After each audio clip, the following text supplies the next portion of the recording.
Midnight Run co-coordinators will be sharing what this semester will look like for Midnight Run and how to navigate service during a pandemic. Mary Grace Riley is a senior studying speech pathology and psychology. She's in the Speech Pathology Accelerated Degree Program, so she is also a grad student this year. She has 2 cats, Salem and Ozzy, whom she loves so much. They keep her sane. On campus, she's the president of the National Student Speech, Language, and Hearing Association and a co-coordinator for Midnight Run. She loves volunteering, especially in Milwaukee, swimming, biking, and honestly doing anything outdoors. Brooke Werder is a senior at Marquette studying political science. She is originally from Omaha, Nebraska. Meaningful social justice is her greatest passion in life. She's a strong believer that service starts in her own neighborhoods. She graduates in the fall and plans to use this social justice framework in the field of politics. And Joey O'Connor is currently a senior studying information systems in the School of Business. He is originally from Atlanta, Georgia. He has been involved with Midnight Run since his first semester, beginning as a volunteer and eventually becoming a coordinator for the group. Beyond Midnight Run, he is a tour guide for the admissions office, a member of the club triathlon team, and retreat leader through campus ministry. And Claire Torrance is a senior at Marquette University in the College of Nursing. She's originally from Pittsburgh, Pennsylvania. She has been a part of Midnight Run for the entirety of her college experience and has been a coordinator since her sophomore year. So I'm going to pass things off to our speakers.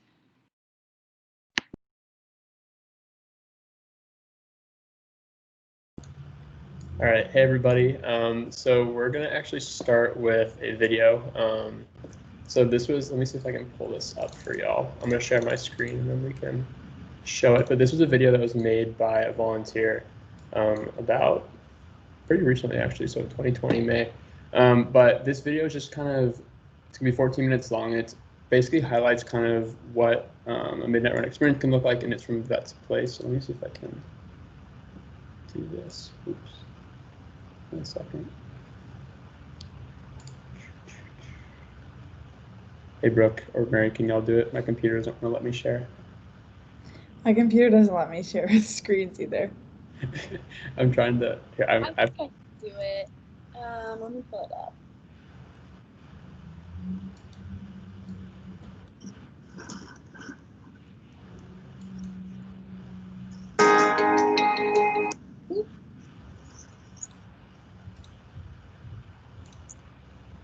Okay.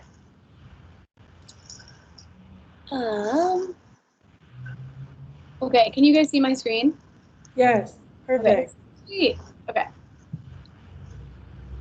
I'll start playing it.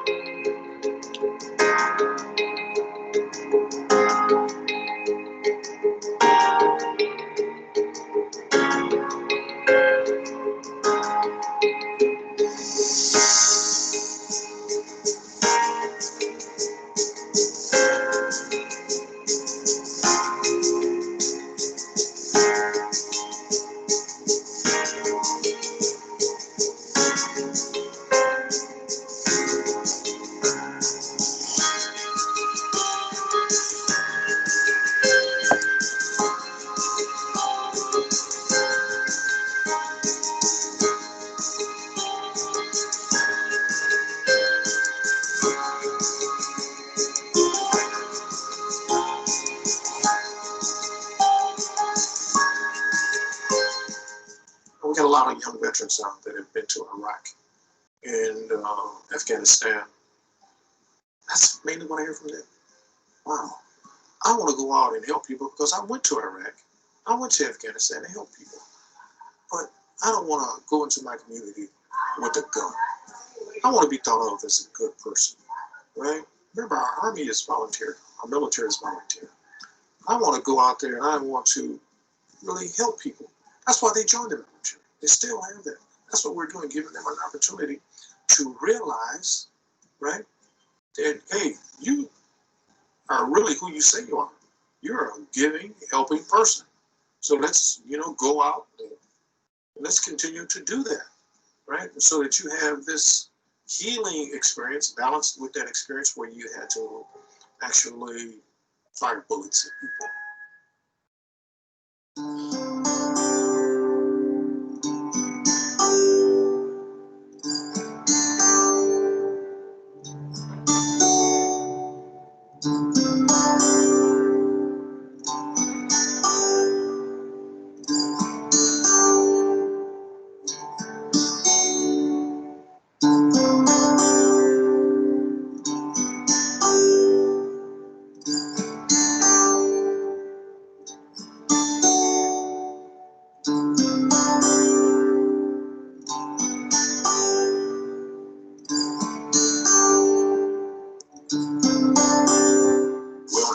these opportunities for them to realize what they originally held their hand up for. I want to help.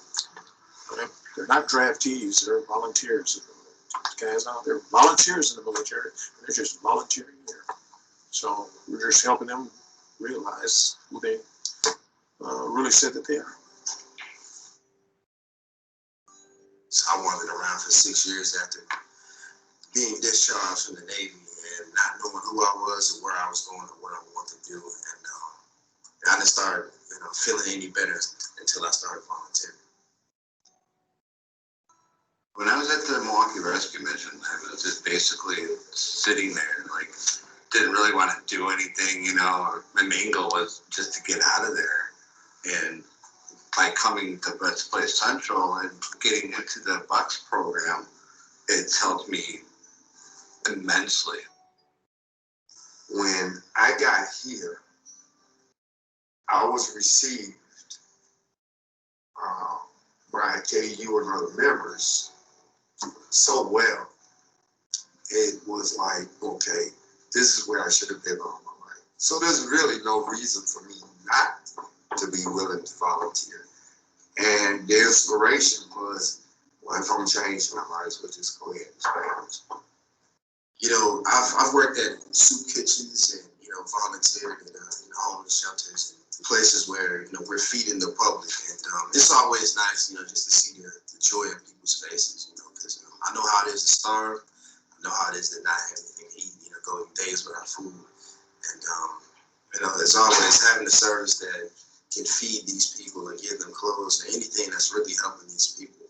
It's really good. And, you really have to have a heart for this kind of thing. Some people, they look at it as, it's their own fault they're in that situation, but no one ever knows why these people are going through what they're going through. So, just to be able to do something as simple as feeding them, it brings joy to me, and it gives me more of a sense of purpose. I just like volunteering my time. I mean, if I got extra free time and stuff to do it, I have no problem helping anybody out. I'm the kind of person who'll literally giving them the shirt off my back. My grandmother always told me, she's like, you have a heart of gold and you wear it on your sleeve, and it's very rewarding. When I stopped volunteering as much, I started finding myself without anything to do, and the devil does work on you. And so it was like, I'm not going back down that road. And I stayed with him, and I'm happy. We want a person to reorder what they value. We want a person to become addicted to beautiful people, good people, smiling at them, thanking them for doing a good thing.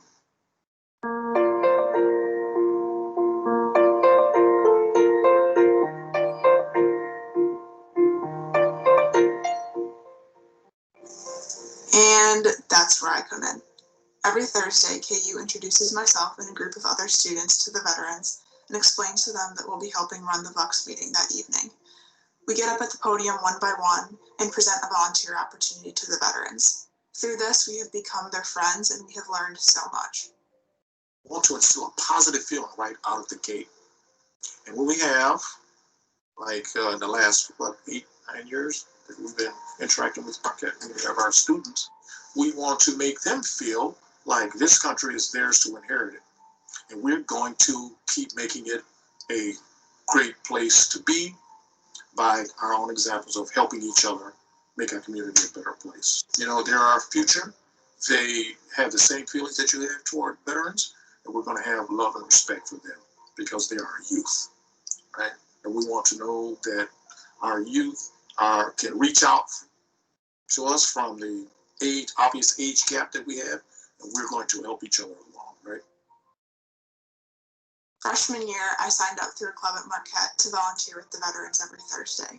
At the time, I had no idea that it would become my favorite part of my Marquette experience and that these men would teach me so much.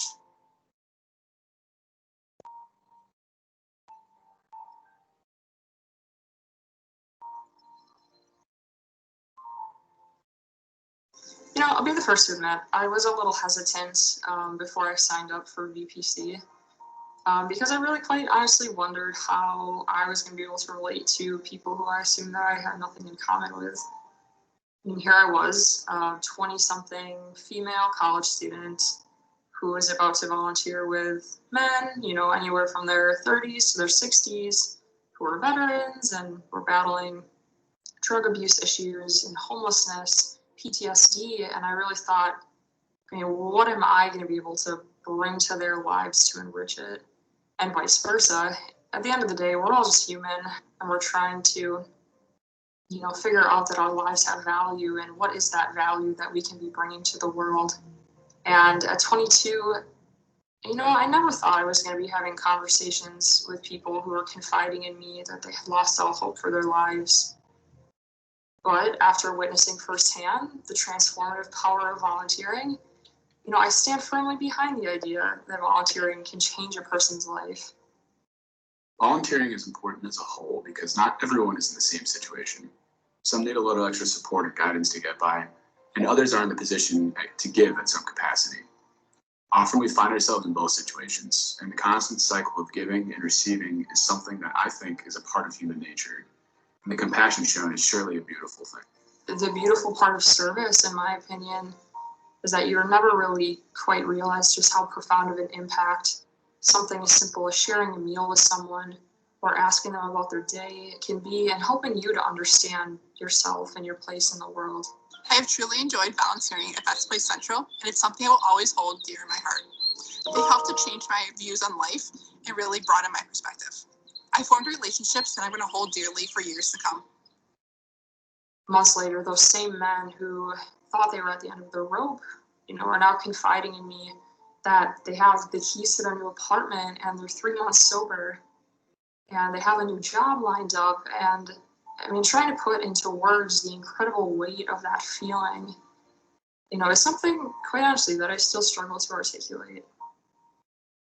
And without taking that leap to sign up to volunteer at Best Place, I never would have understood this.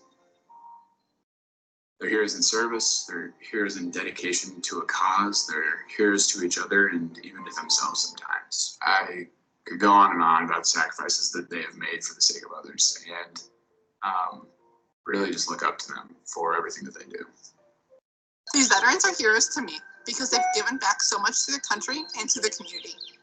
First, they've dedicated their lives to serving our country, and now they continue to serve our community.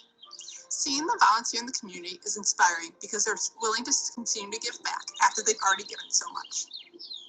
Life presents you with beautiful opportunities to connect with people if all you do is embrace the uncertainties that you may feel and approach each person with patience and compassion. We did that. We all did that. Us students and the veterans took a chance on each other and we became friends. Us students saw what struggling with PTSD and addiction looks like, and the veterans learned that youth in Milwaukee care about them and want to know them. We might seem like two drastically different groups of people, but we came together over the knowledge that volunteering can change lives, and not just the lives of those in need, but the lives of those who take a chance on a stranger and lend a helping hand. Programs like Vox work because people believe in the power of volunteering and they act on it. We believe that we can make a difference in the lives of veterans and the community, so that's why we created the vehicle for volunteering that we created, to have the community and veterans interact in a positive way. We want the community to think of us as, hey, first we were citizens, then we volunteered, then we came back home. We want to take that and use it in a positive way. I didn't get my life back until I started volunteering. It's not always about money. It's not always about what you can get out of something, but what can you give for other people? And you don't really find out until you do it yourself. I didn't intend on volunteering too much when I first got here, and I never would have thought that this would be something that has become such a routine for me. But now, after 8 months of being here, I can't even imagine not volunteering. Even after I leave this place, I'm still going to want to do something for somebody else, and it's not about money. I don't have to get paid for this, because this is what we're supposed to do. We're supposed to reach out to other people and to be about community service and things like that. We've transformed many, many lives, and we will continue to do that. It's a tried and true formula, especially in a country like ours where, all the heroes have to be rich and drive Lamborghinis and no. Be just the hero in its truest sense. That's what Superman's about, right? Superman asks for money. Superman just flies in and helps you, and they, thank you, Superman. That's what we do. Same thing. Now you get it? It's the same thing that we do, right? Isn't that beautiful? I just thought about it. I never thought about that. Write that down. Write that down. I got to use that at the next meeting. Volunteerism. Have faith in it. We transform spiritually. When we honor the dead by serving the living. Hey, word.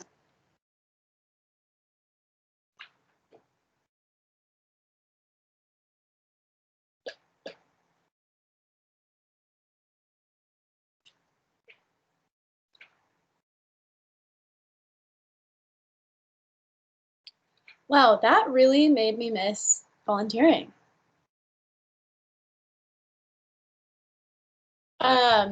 So I guess kind of what we want to talk about today is that transition from in-person service to what we're dealing with now, which is a situation where the most compassionate thing we can do is keep distance and be apart from each other, which is sort of hard sometimes. But I think this semester we tried to think as creatively as we can on how to continue to connect with our community and kind of rebuild for when we can go back in person.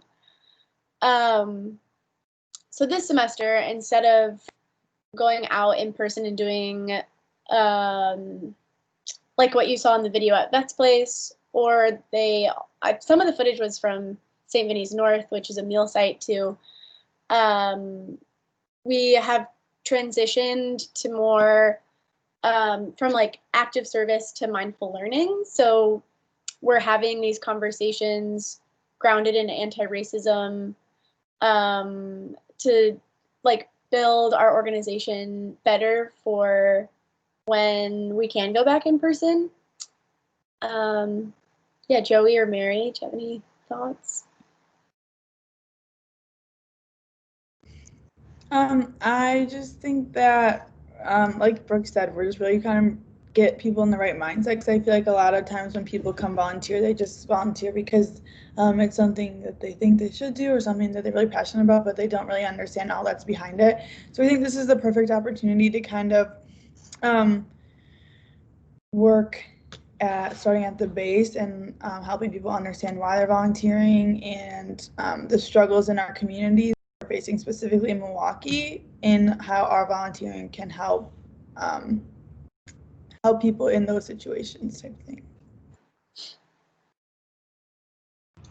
Yeah, absolutely. I think just like the overwhelming, just like hope for the semester, I think between all of us is just like focusing on education and learning and like kind of going on the journey together in those small groups, because I think each one of us comes from a different background with different experiences and different knowledge bases. And I think our hope is that we can kind of grapple with these ideas together, and hopefully we can take that knowledge back to the community when we're finally able to get back out there. Because I think right now in our world, there's a lot of focus on kind of exploring these issues a little bit deeper. And for a lot of us, I think a lot of students haven't really been exposed to some of these things before either. So it's kind of our hope that we can kind of start unpacking all that together and just learn, so that way when we get back, kind of like what Brooke and Mary Grace were saying, is like once we can go back and volunteer and start just kind of getting back out there, we can have a better base to launch off of. Yeah, so like getting into like more of the specifics of what our semester looks like. So instead of volunteering for an hour or two to go out to a site. We have weekly meetings where we talk about things for an hour. So kind of like what Mary Grace was saying, like it gives the background to service. And I think that's something that service organizations can always improve on. It's something that we always are trying to like have that conversation in service. But oftentimes it's like on the van ride back from the site, or like you try to squeeze it in like while you're interacting with guests somehow. So this is kind of a cool opportunity for us to like really slow down and give people the basis for service like for a whole semester before we go out and do it. So yeah, it's just like a way to slow down and stay educated, and yeah.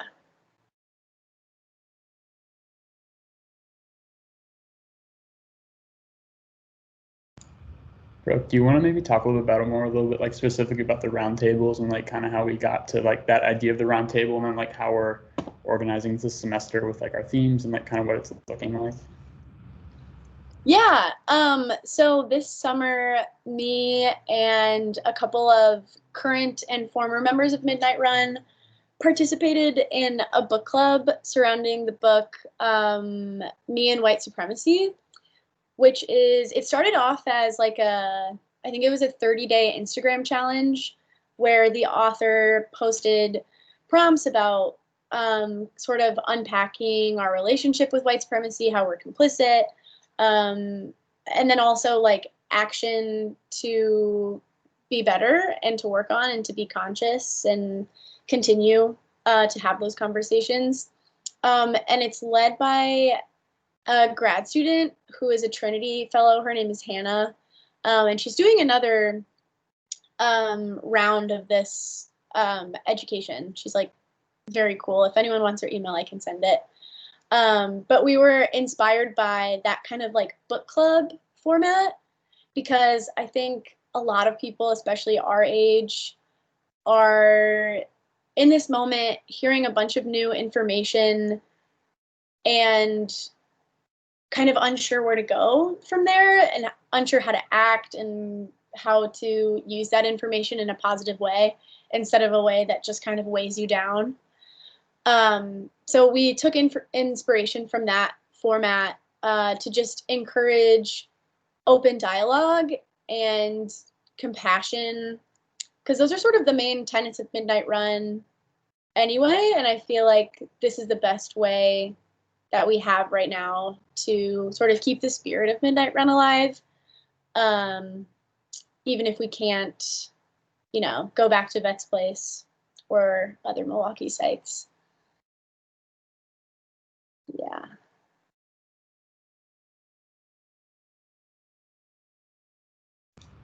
Awesome. Yeah, and I think another thing that we kind of wanted to touch on, which is kind of like that transition from like what service looks like during a pandemic, because I think one of the biggest challenges that we ran into like right away was like, how are we going to be able to volunteer with so many things being closed or having to be self-isolated, and like how do we keep that midnight, like how do we keep the Marquette community involved and like keep that Midnight Run community alive too?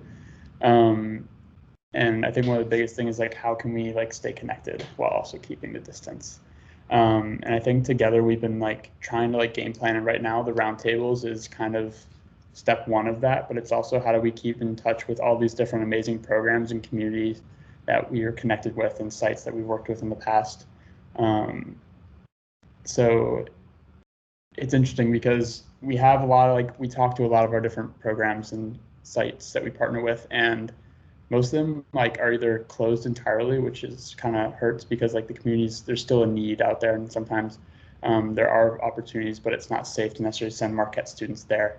And it's been interesting seeing the Marquette community, not the Marquette community, but the Milwaukee community evolve as well, as like learning, because one place that we work with is The Gathering, which is a community meal program that we've been going to, that we volunteer with, and they actually got closed down because they weren't in line with certain COVID standards, and safety protocols, and it's been interesting seeing the sites that we work with transition and figuring out ways that they can keep us engaged as well, and like keep the community members fed and everyone just kind of in a safe way.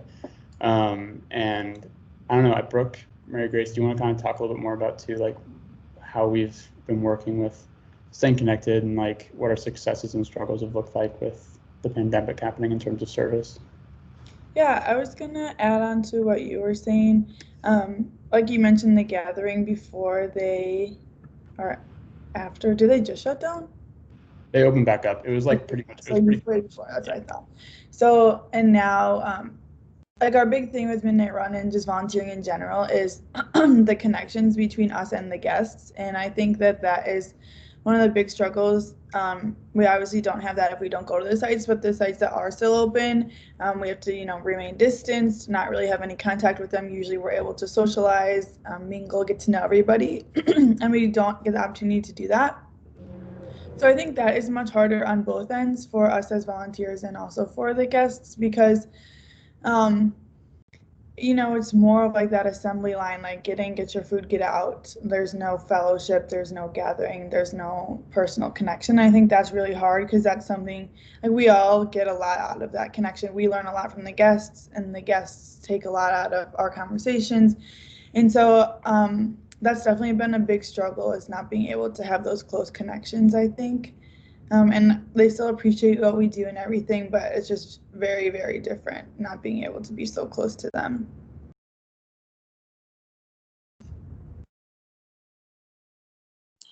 Yeah, just to kind of echo that, one of my favorite parts about the way that Midnight Run does service is that it's very like relationship based, and there's always an emphasis on not just like the task at hand, but how you're interacting with the community members that are there.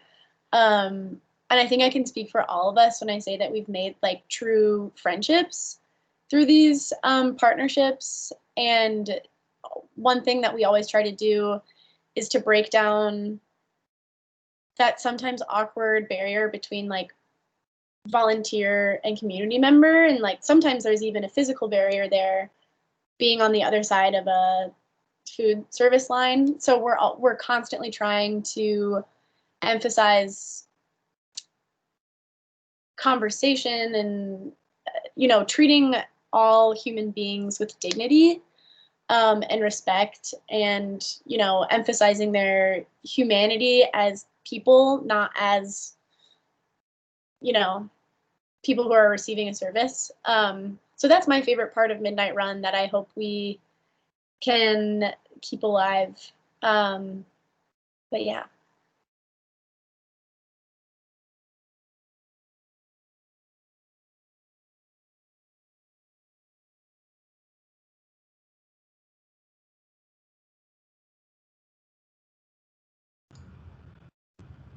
So I think from there, we just really wanted to open it up, just kind of into a dialogue with everyone else that's kind of here, like all of y'all that came and chose to like spend some time with us.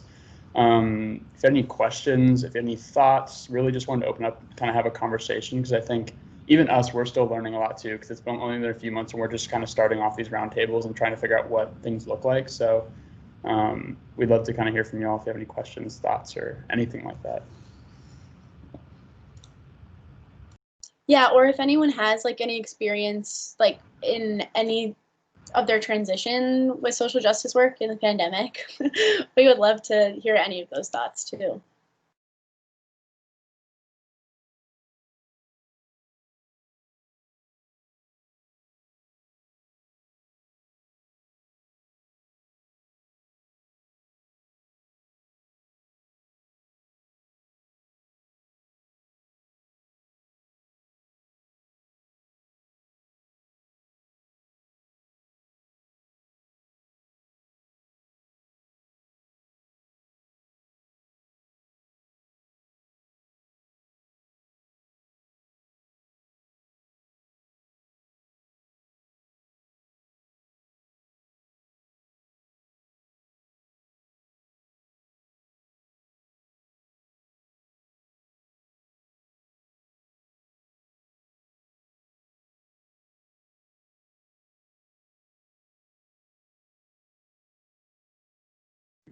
I guess one question I have is, so you mentioned that the topic so far for the roundtable discussions is about like anti-racism. Are there other topics that you are planning on having like discussions about in the future with this semester?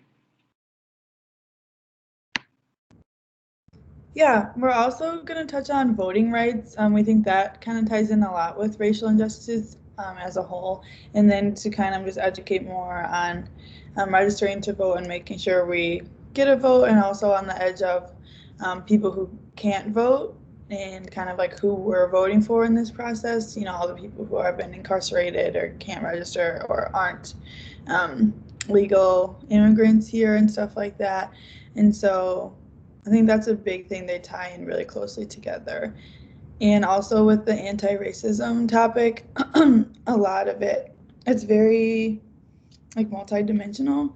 So we're gonna have extensive discussions on that, going more into like microaggressions and like racism in everyday life, and not just like school or work settings and stuff like that. So. Yeah, and we're also, so anti-racism is like kind of our main like theme for like the first couple of weeks, but we're like weaving it throughout the whole semester and everything that we talk about. And then, so we're talking about voting rights as well. And then to round out the semester, we'll be talking about health disparities in Milwaukee, and how race and other demographics affect that, especially in the face of a public health crisis. Yeah, but usually Midnight Run like has a reflection once a month. So I guess kind of the structure for this semester is just expanding on those like all volunteer information sessions. So yeah. Thank you.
Well, thank you, everybody. We appreciate it.